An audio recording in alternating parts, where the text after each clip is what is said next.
नमस्कार दोस्तों, स्वागत है आपका द जजमेंट स्टोरीज में, जहां हर एपिसोड में हम आपको ले जाते हैं एक ऐसे जजमेंट की तरफ जो सिर्फ एक केस नहीं होता, बल्कि होती है एक नई सोच, एक नया नजरिया जो संविधान और उसकी समझ दोनों को बदल देता है।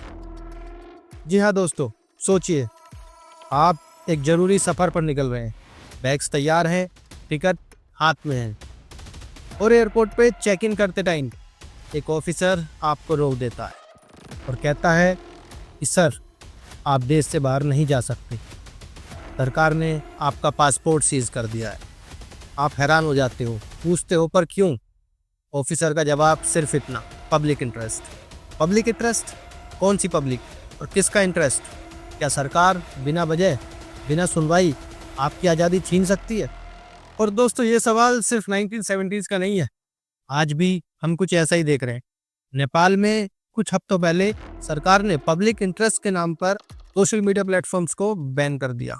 उनका कहना था कि ये रेगुलेशंस के लिए ज़रूरी है, लेकिन जनता और खासकर जैन जी ने इसे अपना एक्सप्रेशन की आज़ादी पर अटैक माना। प्रोटेस्ट तेज हुए और भड़ककर दंगे तक पहुंच गए। यहाँ तक कि कुछ क्षेत्रों में तो प्रोटेस्टर्स ने सरकारी और प्राइवेट बिल्डिंग्स को ही आग के हवाले कर दिया और आखिरकार सरकार को अपना फैसला बदलना पड़ा।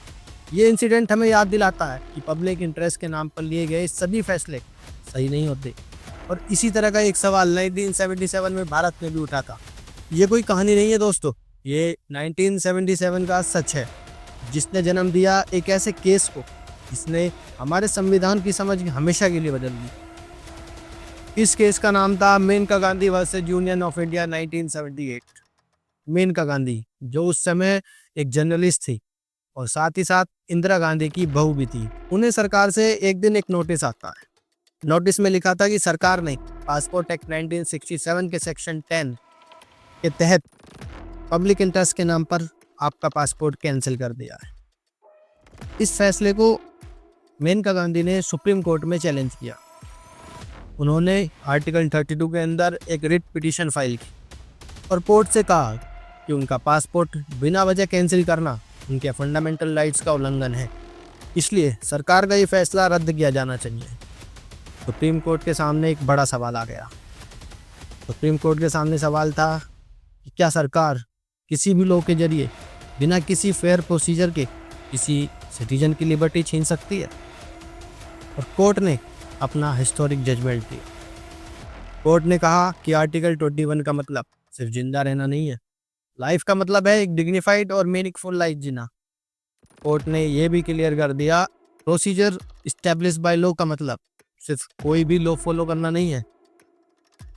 वो प्रोसीजर तभी वैलिड होगा जब वो फेयर, जस्ट और रीजनेबल होगा।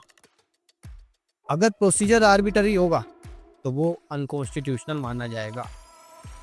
एक और इम्पोर्टेंट बात, कोर्ट ने कहा कि फंडामेंटल राइट्स को कभी भी अलग अलग नहीं पढ़ा जा सकता।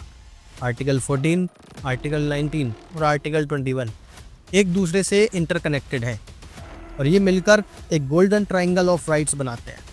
और ये ट्रायंगल ही हर सिटीजन की लिबर्टी और इक्वालिटी की सुरक्षा करता है।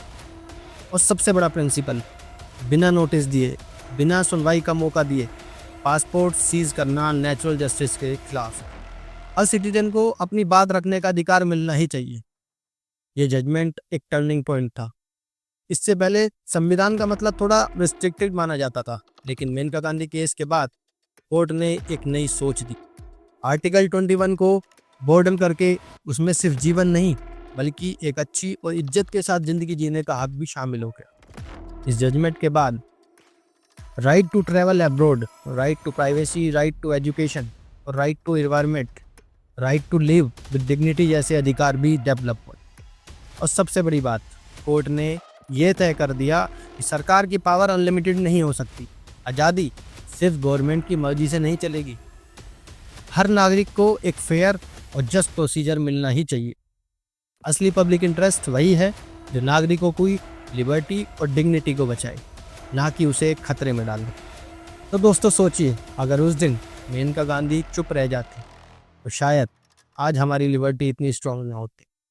ये केस हमें याद दिलाता है कि संविधान सिर्फ कागज के पन्ने नहीं है, बल्कि एक लिविंग डॉक्यूमेंट भी है जो तभी जिंदा रह सकता है जब हम और आप अपने अधिकारों के लिए खड़े हों। अब आपकी बारी दोस्तों, आपको क्या लगता है?